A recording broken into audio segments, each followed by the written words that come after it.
¿Por qué es tan débil la democracia en América Latina? Hay por lo menos un país que vive una dictadura, otros que están cayendo en el autoritarismo o ya están de plano en ese abismo, y muchos en los que la corrupción, el clientelismo y los intereses por el poder juegan al ajedrez con la libertad, la justicia y la igualdad. Decía Benjamin Franklin, uno de los fundadores de Estados Unidos, que su forma predilecta de gobierno era una república, pero siempre advertía: si es que la podemos mantener. Hoy trataremos el caso de un país que tuvo 4 presidentes en los últimos 5 años y que acaba de inaugurar un nuevo presidente para un nuevo quinquenio. Pero la gobernabilidad se tambalea una vez más.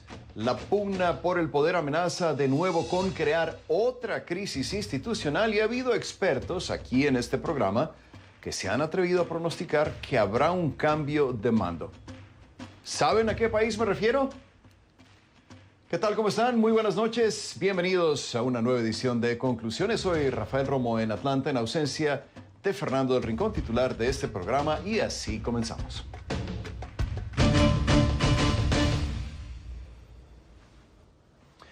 Y les pido que a partir de este momento me acompañen utilizando la etiqueta numeral ConcluPerú. Recuerden que recibo todos sus comentarios en mi cuenta en Twitter, @RafaelRomoCNN.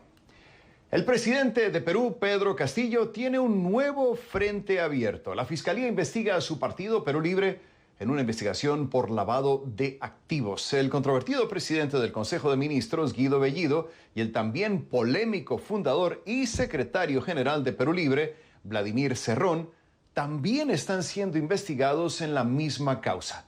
CNN se comunicó con ambos. Bellido nos aseguró que quiere que el tema se investigue, al tiempo que negó las acusaciones. Cerrón no nos respondió. Sin embargo, defendió en su cuenta en Twitter que Perú Libre es una organización totalmente limpia. Este caso nace a raíz de otra investigación conocida como, ¿usted se acuerda del nombre? Es un nombre peliculesco, es un nombre muy interesante. Se llama Los Dinámicos del Centro.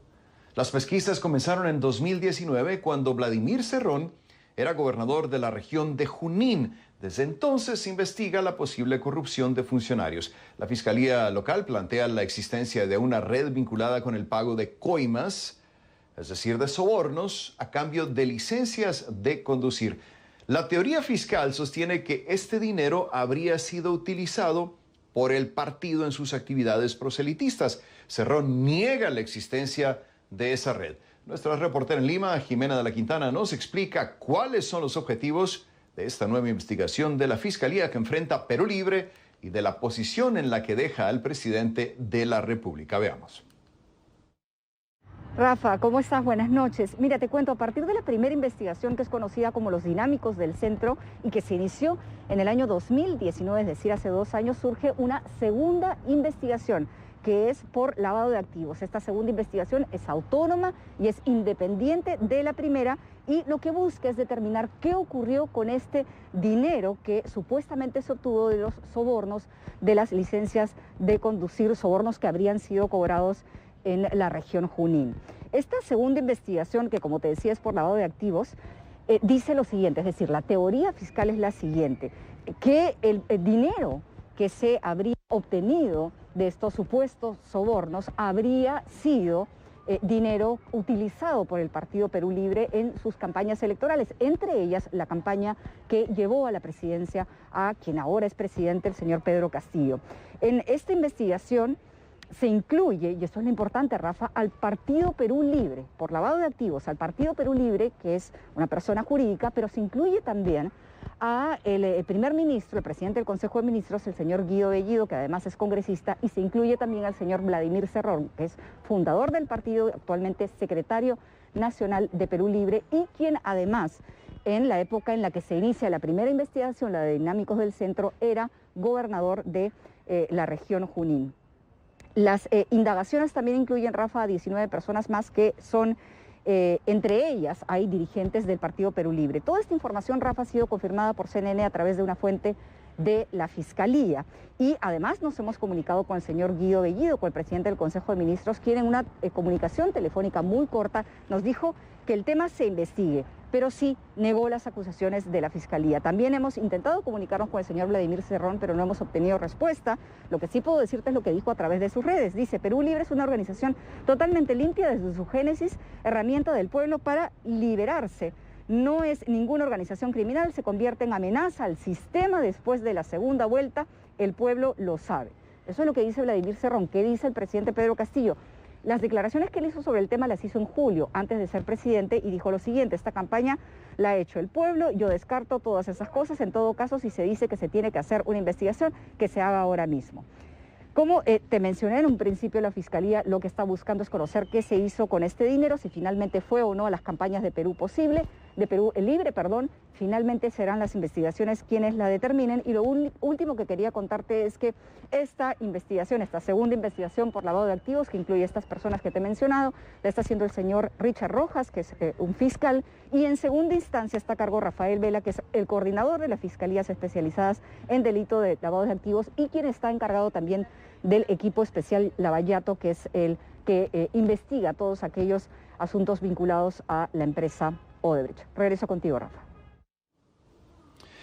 Bien, gracias Jimena de la Quintana con ese reporte muy completo sobre cómo está la situación. Y este caso se suma a otras investigaciones de alto perfil en Perú, como las que cursan contra Keiko Fujimori y Ollanta Humala, el expresidente. La teoría fiscal en ambos casos sostiene que como excandidatos supuestamente recibieron dinero de la empresa Odebrecht durante sus campañas. Ambos han negado las acusaciones en su contra, pero su inocencia o culpabilidad será determinada en juicios que aún están pendientes. Vamos con nuestro invitado de la noche.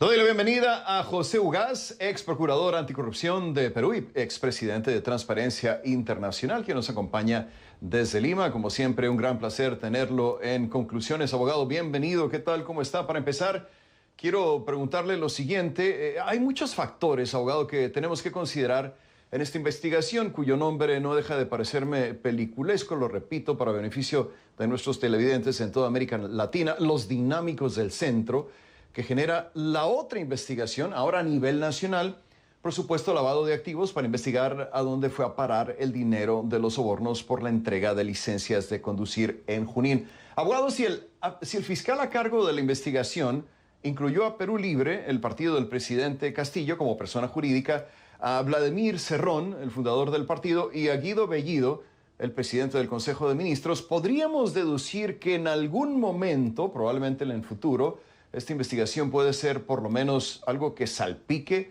o haga que se tambalee el gobierno del nuevo presidente de Perú. Los saludo, abogado. Muy buenas noches. Buenas noches, Rafael. ¿Cómo está?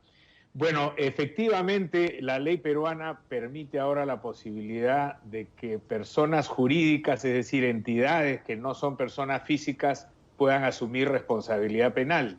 Y en ese sentido, tratándose de un delito de lavado de activos, lo que la ley peruana exige es que quien incurre en esa acción criminal conozca o pueda haber conocido el origen ilegal de los fondos que está lavando o incorporando al sistema financiero. Es decir, no basta o no es necesario siempre que haya un conocimiento directo del origen ilegal, sino que la valla es más baja y basta con que uno haya podido presumir que el dinero que le están entregando, que está recibiendo, es un dinero de origen ilegal. En ese sentido, habría que ver, en el contexto de las investigaciones, si el presidente actual, el señor Pedro Castillo, como invitado del Partido Perú Libre, porque en sus orígenes él no era miembro, él se ha inscrito después ya en la segunda vuelta de la campaña electoral, tuvo vinculación con el manejo económico de la campaña y desde esa perspectiva pudo presumir que esos dineros tenían un origen ilegal. ¿Qué elementos habría para eso? En primer lugar, que efectivamente era público que Vladimir Cerrón, el presidente del partido al cual Castillo se incorporó, estaba condenado ya por delito de corrupción. Cerrón ha sido condenado por delito de corrupción en su condición de presidente del gobierno regional de Junín por haber recibido un soborno a efectos de una obra pública en la ciudad de La Oroya. Esa sentencia está simplemente discutiéndose ahora en la Corte Suprema, si se va a confirmar prisión efectiva o no. Un segundo elemento que ahora, abogado, recordemos que... Sí, adelante. No, le decía que un segundo elemento que debería tenerse en cuenta es el despliegue de recursos económicos que ha habido en esa campaña. Por ejemplo, Pedro Castillo, se sabe, en algunos casos ha viajado en aviones privados y hay otros recursos que un partido de modesta economía como Perú Libre difícilmente podría justificar. Entonces, creo que en el contexto de las investigaciones, para ponerlo en términos de su pregunta, ulteriormente, si aparecieran indicios, podría esto llegar hasta el propio presidente Castillo, aunque todo indica que hasta la fecha su manejo de la campaña ha estado un tanto distante de la administración de la economía, de los recursos que fueron a esa campaña. Sí, abogado, y aquí es importante recordar que Castillo realmente solo tiene 37 de los 130 miembros del Congreso Unicameral de Perú. A Martín Vizcarra, habría que recordar, entre los 4 presidentes que estuvieron en el poder en los últimos 5 años, bueno, a Vizcarra lo destituyeron esencialmente por mentirle al país. Aquí estamos hablando de una investigación por sobornos, presuntos sobornos, debo decir, que aunque no incluye por ahora Castillo, sí pudiese tocarlo en algún momento. ¿Cuán precaria es la posición de Castillo en este momento? Por la respuesta anterior, supongo que por ahora no mucho, abogado. Pero es que la precariedad de Castillo en este momento no depende de las investigaciones penales que recién están empezando. Yo creo que él sí está en una situación precaria, pero precisamente por una actitud confrontacional de origen al nombrar un gabinete como el de Bellido, con personas discutidas por posibles vinculaciones con algunas de las organizaciones terroristas, por un pasado exguerrillero, porque varios de los nombramientos que han hecho son personas que tienen cuestionamientos porque han incurrido en infracciones, en delitos. Entonces, el gabinete que ha presentado, que aún no ha sido validado por el Congreso, es un gabinete muy discutido, y la oposición, desde que sintió este golpe, hubo una suerte de shock nacional cuando se presenta Bellido como primer ministro y luego se sabe quiénes van a ser los miembros de su gabinete, la oposición ha empezado a barajar la posibilidad de no darle el voto de confianza a ese gabinete, con lo cual se inicia nuevamente, como ocurrió con Kuczynski, también con Vizcarra, una pugna entre el Ejecutivo y el Legislativo que podría terminar en una vacancia de la Presidencia de la República, invocando el famoso artículo de incapacidad permanente mental, o moral, mejor dicho, que ya o moral, ha sí, operado claro. Por otro lado, ahí vamos otra vez. Tiene en mano la amenaza de disolver el Congreso si es que en 2 oportunidades no le dan la confianza para el gabinete. Si usted fuera el fiscal a cargo de la investigación, abogado, y recordemos que usted fue fiscal anticorrupción, ¿citaría a Castillo a declarar? ¿Es posible algo así en Perú, que el presidente comparezca en una investigación jurídica? Absolutamente, no hay ninguna limitación para que un presidente que tiene inmunidades de otro tipo pueda comparecer como testigo. La ley le da ciertas prerrogativas, es decir, que los fiscales pueden ir a donde el presidente decida hacer esa declaración, pero efectivamente debe y puede comparecer ante una convocatoria del Ministerio Público. Bien, le agradezco mucho a José Ugaz, ex procurador anticorrupción de Perú y expresidente de Transparencia Internacional. Nos acompañaba desde Lima. Gracias, abogado. Hasta la próxima. Buenas noches.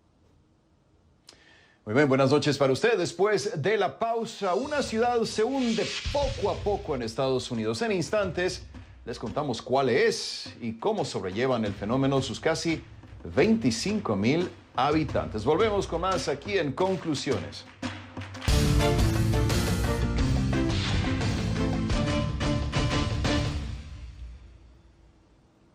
¿Qué haría usted por alcanzar sus sueños? Para un grupo de migrantes en una ciudad costera de Colombia, la respuesta es clara: arriesgarlo todo, hasta la vida.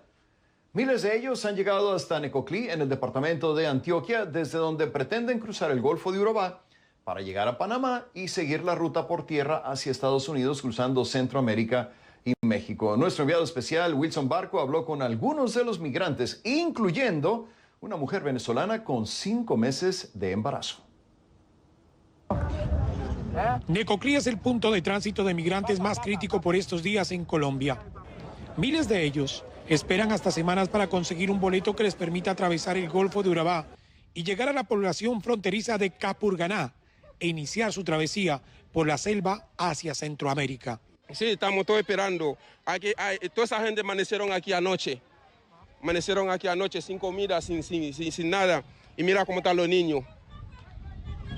Después de casi una semana y media de espera, 2 venezolanos lograron conseguir cupo en una embarcación para atravesar el Golfo. El día llegó. Usted está haciendo ya este recorrido. ¿Cuántas personas lo acompañan de Venezuela? Por lo menos yo me vine con 2 personas, pero aquí nos unimos muchos grupos y vamos saliendo, y ahí en la isla Capurganá nos reunimos y ahí nos armamos para pasar hacia la selva del Darién. La venezolana Joana Mano viaja también. Tiene 5 meses de embarazo. Sabe la travesía que le espera y los peligros a los que se enfrentará. Ahorita me siento nerviosa. ¿Por qué? Porque es fuerte lo que vamos a pasar en la selva. Es fuerte lo que vamos a pasar en la selva y no sabemos qué los podemos conseguir. Después de 1 hora y media de camino por el mar, Joana y Diego llegan a Capurganá. Desde aquí inician su travesía. Si corren con suerte, serán 6 días de camino por la selva. Este es el primer paso. La verdadera montaña, la verdadera montaña de la muerte es la siguiente. Y es que así le llaman, la montaña de la muerte. Ya se han llevado muchas vidas por accidentes, enfermedades, ataques de animales y hasta por la inseguridad en la zona. Yo me regresé porque me aceptaron, me golpearon y tuve que regresar la primera vez. Después intenté otra vez irme y me dañé el pie, miren cómo lo tengo, inflamado. Quienes han logrado recorrer la selva narran con asombro todo lo que se encuentran. Muchos muertos, es lo que tú encuentras en la selva, y los que se lleva el río es tremendo. CNN llegó hasta la frontera. El punto se llama La Miel, pero como se observa, está cerrado. Por eso los migrantes toman caminos irregulares. Cuando pueden tener la facilidad y los medios para hacernos llegar de aquí a La Miel, y en La Miel podemos llegar a Valdía y tomar una avioneta. No queremos regalar, nosotros nos lo costeamos todo. Solo queremos que nos pongan las facilidades. ¿Por qué nos están obligando a que tengamos que perder nuestra vida en la selva del Darién? Por ahora la selva es la única alternativa y el camino diario de un gran número de personas que, pese al peligro, quieren seguir su recorrido hacia Estados Unidos. El lunes, autoridades de Colombia y Panamá acordaron establecer una cuota para el número de migrantes que cruzan la frontera común. Lo que piden los migrantes es que los gobiernos se coloquen de acuerdo para habilitar un corredor humanitario que sea de manera fluvial y no por la selva, donde tienen que caminar durante 6 días. Para CNN, Wilson Barco, Golfo de Urabá, frontera entre Colombia y Panamá. Bien, así está la situación con los migrantes. En el centro del estado de California se encuentra Corcoran, una pequeña ciudad de casi 25,000 habitantes. Esta región del Valle de San Joaquín se está hundiendo, y no por causas naturales, según dicen los expertos, sino debido al exceso de extracción de agua subterránea para uso agrícola. Es un fenómeno que podría empeorar a medida que la sequía se agudiza en California y se intentan imponer nuevas restricciones al acceso de agua. Gonzalo Alvarado viajó hasta Corcoran y nos envió el siguiente informe. Al circular por las calles de Corcoran, California, también conocida como la capital de la agricultura del estado, a simple vista se puede apreciar un ambiente familiar y de tranquilidad. No obstante, no todos ven el mismo panorama. Alberto Esparza, quien lleva unos 20 años como comerciante en esta localidad, dice que vive momentos de incertidumbre porque escucha que su ciudad se está hundiendo poco a poco y eso le preocupa. Pues sí, usted cree, no, pues le preocupa uno su negocio, de aquí vive uno. La gente ya ve, dice que sí, que se está hundiendo, que va para abajo, y que viene a causa de los pozos que se están bajando.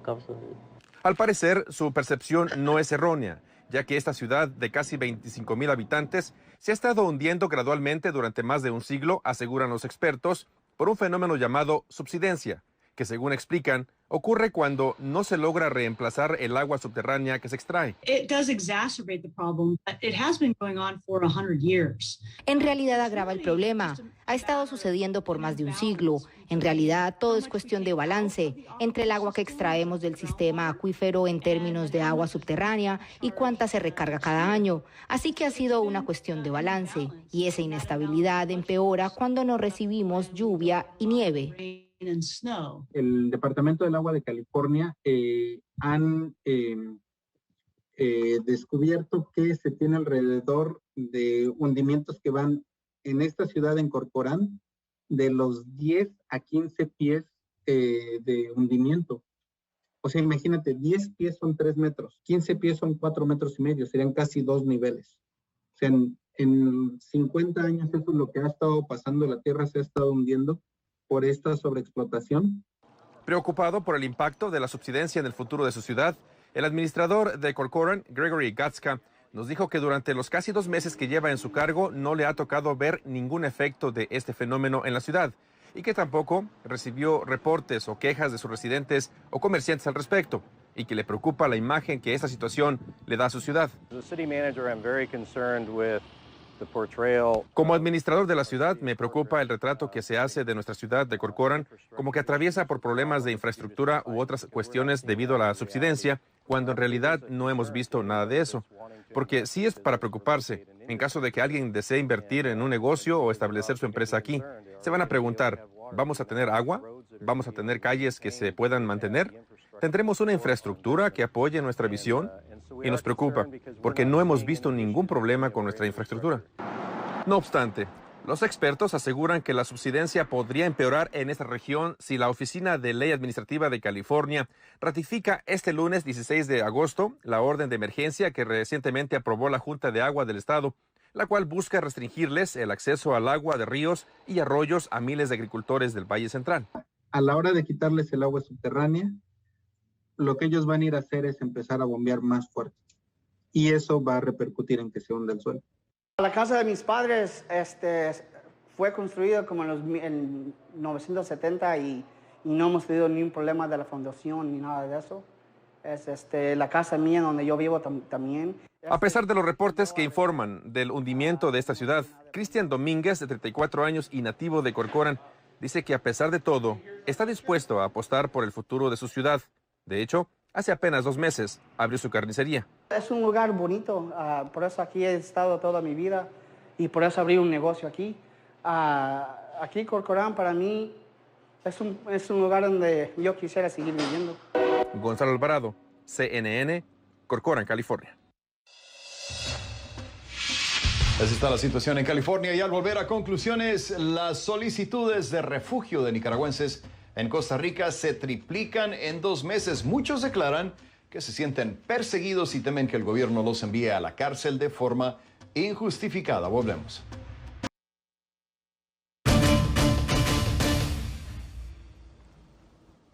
Y les pido que a partir de este momento me acompañen utilizando la etiqueta numeral Conclu Exiliados Nica, Conclu Exiliados Nica, por Nicaragua, por supuesto. Y recuerden que recibo todos sus comentarios a mi cuenta en Twitter, @RafaelRomoCNN.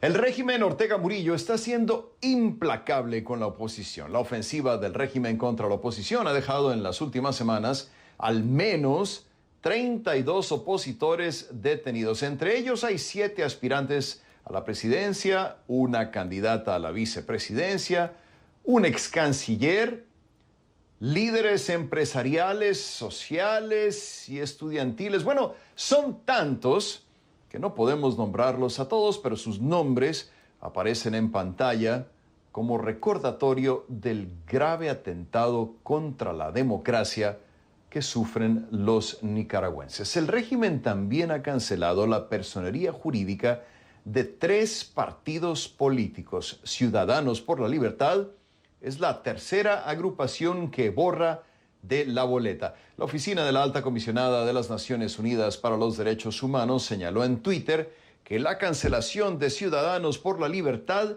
impide la participación política de sus miembros y votantes y prosiguió señalando que estas decisiones no están en línea con los estándares de derechos humanos y resultan incompatibles con elecciones libres y justas. Por otro lado, se acrecentó el choque diplomático con España. El gobierno de Pedro Sánchez llamó a consultas a su embajadora en Nicaragua.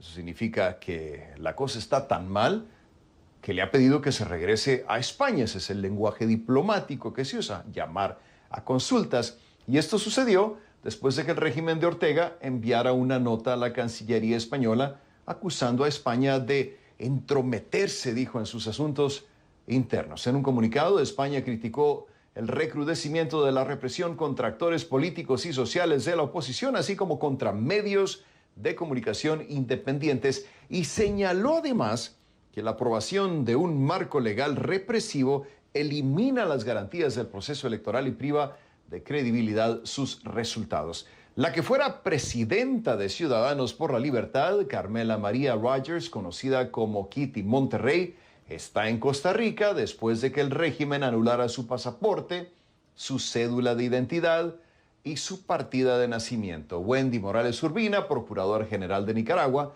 dijo que se registraron irregularidades en su inscripción como nicaragüense. Kitty Monterrey también tiene ciudadanía estadounidense, según ella misma ha dicho a la prensa. Su madre es nicaragüense y su padre de Estados Unidos. Sin embargo, la presidenta del Partido Liberal Constitucionalista, María Aide Osuna, presentó quejas por la doble nacionalidad de Kitty Monterrey, un hecho que, según ella, quebranta la ley electoral. Monterrey solicitará asilo político en Costa Rica. Dice que quiere estar cerca de su país. Ella no es la única. Las solicitudes de refugio de nicaragüenses se triplicaron desde junio en Costa Rica. Muchos declaran que se sienten perseguidos y temen que el gobierno de Ortega los envíe a la cárcel de forma injustificada, como comprobó Yenane Villanueva en San José, capital de Costa Rica. Gracias por estar en nuestra sintonía. Cada fin de semana, Julio López arranca temprano como conductor del programa nicaragüense Onda Radial, que realiza ahora desde Costa Rica. Lo hacía en Nicaragua, pero dice que tuvo que dejar el país el 23 de junio, un día después de que funcionarios nicaragüenses en la frontera con Costa Rica le quitaran el pasaporte con el argumento de que estaba con una restricción migratoria. López venía a una capacitación por unos días, pero el viaje cambió de objetivo y de forma irregular ingresó a Costa Rica a pedir refugio. Casi al mismo tiempo llegó una citación de la Fiscalía nicaragüense a la casa de su mamá para entrevistarlo por el caso de la precandidata presidencial Cristiana Chamorro, detenida con acusaciones de lavado de dinero y gestión abusiva durante su trabajo al frente de la Fundación Violeta Barrios, delitos que Chamorro rechazó. Y considerando que la Fiscalía en Nicaragua no es un órgano independiente y no garantiza un proceso libre y que se garanticen los derechos y las garantías a un debido proceso, yo tomé la decisión de iniciar el proceso de refugio. López dice que su relación con la Fundación de Chamorro ha sido como apoyo a proyectos y como beneficiario de becas y capacitaciones. Agregó que alrededor de 25 periodistas nicaragüenses, así como otros líderes sociales y políticos, están en Costa Rica por razones similares a las suyas. CNN consultó la situación de López al Consejo de Comunicación y Ciudadanía que coordina Rosario Murillo para una reacción de las autoridades nicaragüenses, pero hasta ahora no ha obtenido respuesta. El 18 de julio pasado, decenas de nicaragüenses exiliados en el país realizaron una marcha y un plantón en el centro de San José, pidiéndole a la comunidad internacional mantener sus ojos sobre Nicaragua ante la ola de arresto de opositores.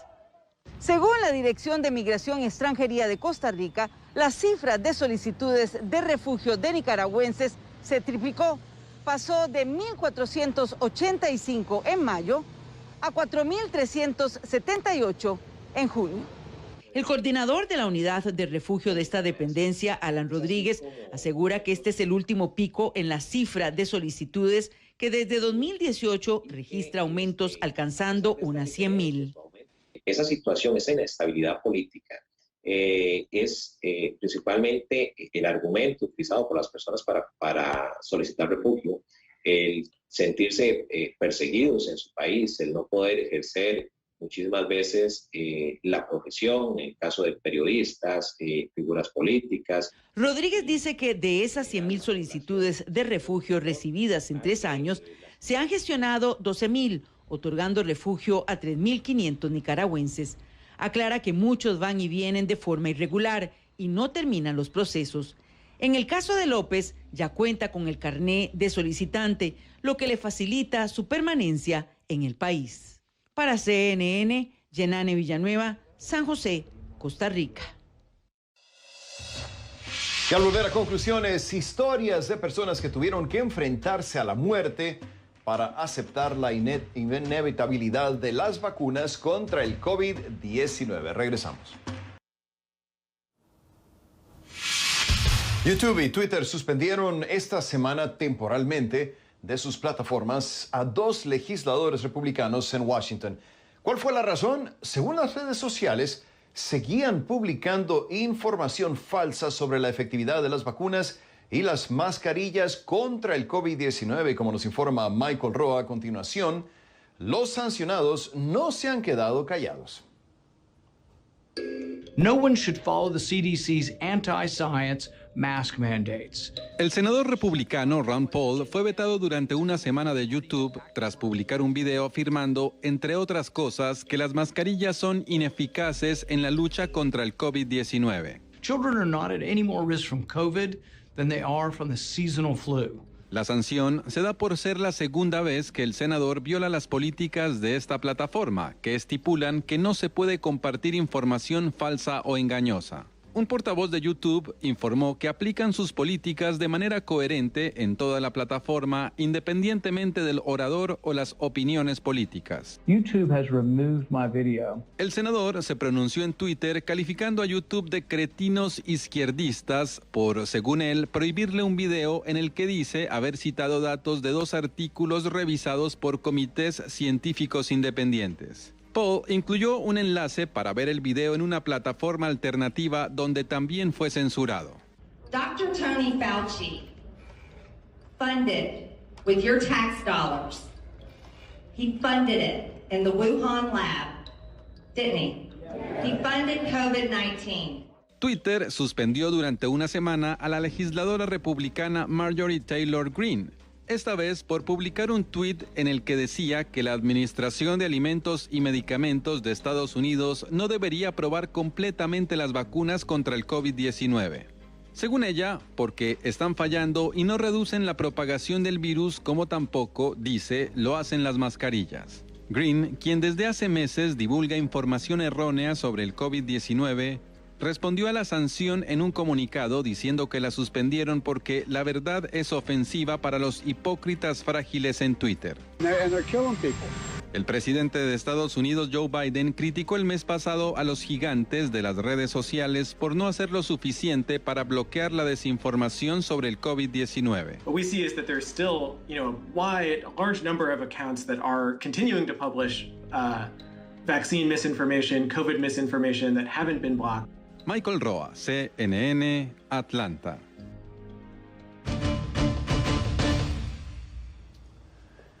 Las historias sobre personas afectadas por la variante Delta pueden parecer lejanas hasta que nos tocan de cerca. En un país como Estados Unidos, donde en algunos estados hasta regalan dinero en efectivo o loterías millonarias para que uno se vacune, muchas personas yacen en una cama de hospital porque desconfiaban de las vacunas, porque les parecía que todo el proceso de aprobación de estos medicamentos iba muy rápido, pero lo cierto es que la desinformación ha demostrado que puede ser tan letal como la propia enfermedad. Tomemos el caso de Dick Farrell, un comentarista conservador de radio de la Florida que hablaba pestes de las vacunas y llamaba al doctor Anthony Fauci un fraude y un mentiroso. Su visión cambió radicalmente cuando vio seriamente comprometida su salud. Un amigo aseguró que le había escrito advirtiéndole que el virus no es un juego, que lo invitaba a que se vacunara. Incluso dice que le escribió que ojalá él lo hubiese hecho. Lamentablemente, ya es muy tarde. Dick Farrell falleció a principios de este mes por complicaciones relacionadas con el virus. La familia y los amigos de Farrell dijeron que poco antes de su muerte, él urgió a que otros se vacunaran, según reportó el Washington Post. O el caso de Scott Apley, integrante del Comité Ejecutivo Republicano del Estado de Texas, 45 años de edad. A través de sus redes sociales apoyaba la quema de las mascarillas. Murió hace una semana. Su familia hizo una campaña de recaudación de fondos para pagar los gastos médicos y funerarios. Y estos son solo 2 ejemplos de los últimos 10 días. En CNN hablamos con el hermano del presentador de radio Phil Valentine. Valentine lucha contra el COVID desde una unidad de cuidados intensivos. Su familia asegura que hoy se arrepiente de sus arengas antivacuna. También hay casos de personas menos conocidas públicamente. Por ejemplo, Stephen Harmon, de 35 años. Este californiano se ufanaba en redes sociales de no haberse vacunado. Falleció a los pocos días. A veces parece que todos conocemos a alguien que se deja vencer por la desinformación, que están en contra de las vacunas, de las mascarillas, del distanciamiento social y solo cayeron en cuenta de su error cuando la enfermedad les tocó la puerta. Aunque hay algunos que ni siquiera eso les disuade. El escritor Michael Lewis hizo una investigación en Shasta, un condado conservador de California, y encontró que uno de los dirigentes comunales que militaba contra las medidas para protegerse del COVID-19 vio morir a su propia madre por la enfermedad. Su reacción fue llamar a las autoridades y pedir que se modificara la causa de muerte en el acta de defunción. Imagine usted, entrevistado en un podcast, Lewis explicaba que esto tiene que ver con el poder de la narrativa. A su parecer, a algunos les resulta más fácil adaptar los hechos a su manera de pensar que lo contrario. La polarización que se ha adueñado del discurso en un momento en la que algunos consideran su postura política como una religión, admitir una equivocación casi equivale a una amenaza a la identidad propia. Entonces, ¿se puede hacer algo para evitar que más gente tome malas decisiones? El periodista Andrew Sullivan comentaba que era de la idea que la realidad y las muertes podían convencer a los más recalcitrantes opositores de las vacunas, aunque parezca cruel. Es posible que esa sea la única vía para persuadirlos. Ya hay algunas personas y algunas señales de que algunos están reaccionando a esta amenaza muy real, pero para muchos ya será demasiado tarde, porque la verdad es que a los virus les tiene sin cuidado la política. En serio. YouTube y Twitter suspendieron esta semana temporalmente de sus plataformas a 2 legisladores, como ya veíamos al principio.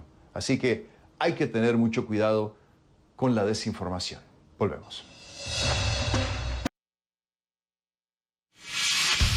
Este jueves el mundo del béisbol de Grandes Ligas y el del cine se unen en una pequeña población del estado de Iowa por un motivo muy especial, como nos informa ahora Gustavo Valdés. If you build it, he'll come. Si lo construyes, él vendrá. Es la frase que escucha un granjero en Iowa en su cabeza, convenciéndolo de que puede convertir su sembrado de maíz en un campo de béisbol. Eso pasa en la película Field of Dreams, El campo de los sueños, protagonizada por Kevin Costner en 1989, convirtiéndose en un clásico del cine estadounidense y parte de la historia del béisbol. El campo aún existe en Drysville, Iowa, recibiendo por más de 20 años a fanáticos que vienen a ver su sueño, haciendo realidad la frase célebre del largometraje. Y esta semana es el trasfondo de un evento que convierte la fantasía cinematográfica en una realidad. Las ligas mayores del béisbol construyó un estadio que el jueves 11 de agosto será anfitrión de un juego entre los Yankees de Nueva York y los Chicago White Sox. Estos últimos forman parte de la trama de Field of Dreams, porque un jugador de ese equipo, Shoeless Joe Jackson, es uno de los personajes principales. El campo original será la entrada para los fanáticos el día del juego, quienes cruzarán por el sembradío para llegar al encuentro. El nuevo campo tiene las dimensiones de un estadio normal de las Grandes Ligas, con 400 pies de distancia desde el pentágono del bateador a la barda del jardín central. Obviamente los organizadores han tratado de mantener los detalles lo más similar posible a la película o a la época, pero obviamente hay cuestiones de seguridad también. Por ejemplo, esto que parece madera es esponja para evitar que algún jugador se golpee seriamente en caso de que venga a perseguir la pelota. Y el ambiente será íntimo dado el número de espectadores. Ambos equipos recibieron un número de boletos para vender entre sus fanáticos y un número de asientos fue reservado para residentes del estado que los consiguieron a través de una lotería. El estadio tiene capacidad para unas 7,900 personas, que es poco comparado con el promedio de un estadio de las grandes ligas que es de 35,000 personas, pero de cualquier asiento la vista es espectacular. Además de que el juego será televisado. Una diferencia que he notado entre este estadio y uno profesional sería el viento, que azota fuerte y constantemente en dirección del jardín central, lo que pudiera ser un factor en este juego que es oficial, parte de la temporada actual. Por ahora las grandes ligas quieren otro juego en el 2022. Más allá no saben cuál será el futuro de este estadio, pero el campo original mantendrá su estatus como sitio histórico y lugar turístico en el corazón de muchos aficionados. Gustavo Valdez, CNN, Dyersville, Iowa. Y así nos vamos. Gracias por su atención.